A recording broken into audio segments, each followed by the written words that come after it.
Hello friends, welcome to Vethasrikitchen. இன்னைக்கு நம்ம பார்க்க போற ஸ்பெஷல் ரெசிபி முட்டை மசாலா பொரியல். இது ரொம்பவே டிஃபரெண்டான ஒரு ரெசிபி, சாப்பிடுறதுக்கு ரொம்பவே டேஸ்டா இருக்கும். சீக்கிரமாவும் செஞ்சு முடிச்சிடலாம். வாங்க எப்படி செய்யலாம்னு பார்க்கலாம்.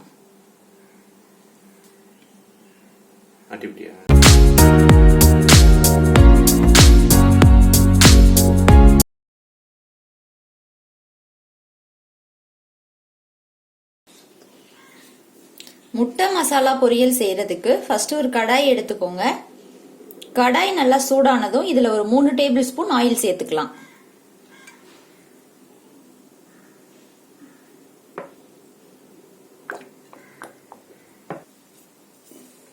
எண்ணெய் நல்லா சூடானதும் இதுல நான் 2 மீடியம் சைஸ் பெரிய வெங்காயம் எடுத்து பொடியை கட் பண்ணி வச்சிருக்கேன். இதை சேர்த்துக்கலாம். அடுத்தது இது கூடவே ஒரு கொத்து கருவேப்பிலை சேர்த்துக்கலாம்.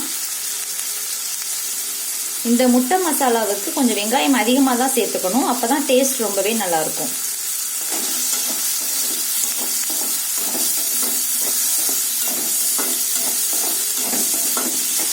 வெங்காயத்தை நல்லா வதக்கிக்கோங்க. வெங்காயம் நல்லா வதங்கிடுச்சு. இப்போ இது கூட தக்காளி சேர்த்துக்கலாம். நான் ஒரு பெரிய தக்காளி எடுத்து நல்லா பொடியை கட் பண்ணி வச்சிருக்கேன். இப்போ இதை சேர்த்துக்கலாம்.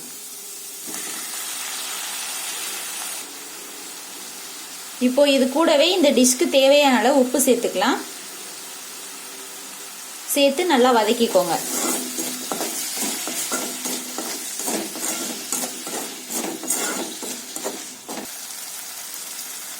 தக்காளி நல்லா வதங்கிடுச்சு. இப்போ இது கூட மசாலாலாம் சேர்த்துக்கலாம். 1/4 டீஸ்பூன் மஞ்சள் தூள்,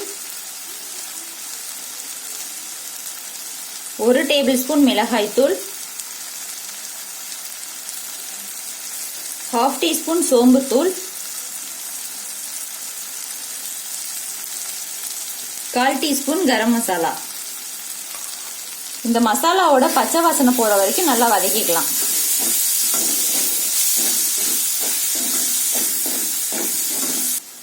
மசாலாவோட பச்சை வாசனை எல்லாம் போயிடுச்சு.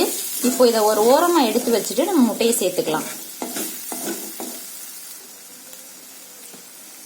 இது கூட 1 டேபிள் ஸ்பூன் அளவுக்கு எண்ணெய் சேர்த்துக்கலாம். எண்ணெய் சேர்த்துட்டு நான் ஒரு 3 முட்டை எடுத்து வச்சிருக்கேன். இப்போ அதை சேர்த்துக்கிறேன்.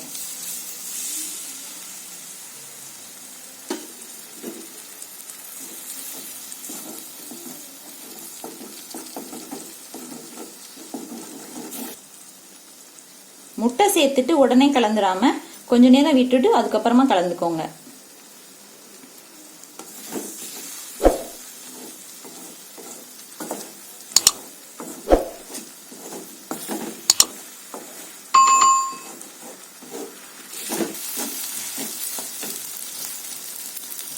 முட்டை பாதி அளவுக்கு நல்லா வெந்துருச்சு.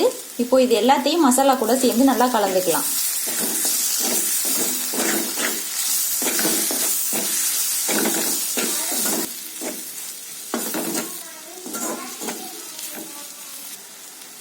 அவ்வளோதான், ரொம்ப டேஸ்டான முட்டை மசாலா பொரியல் ரொம்ப சூப்பரா சீக்கிரமாவே ரெடி ஆயிருச்சு. நீங்களும் இதே மாதிரி செஞ்சு பார்த்துட்டு எப்படி இருக்குன்றத கமெண்ட்ல சொல்லுங்க. இந்த வீடியோ உங்களுக்கு பிடிச்சிருந்துச்சுன்னா என்னோட சேனலை மறக்காம சப்ஸ்கிரைப் பண்ணிக்கோங்க. Thank you.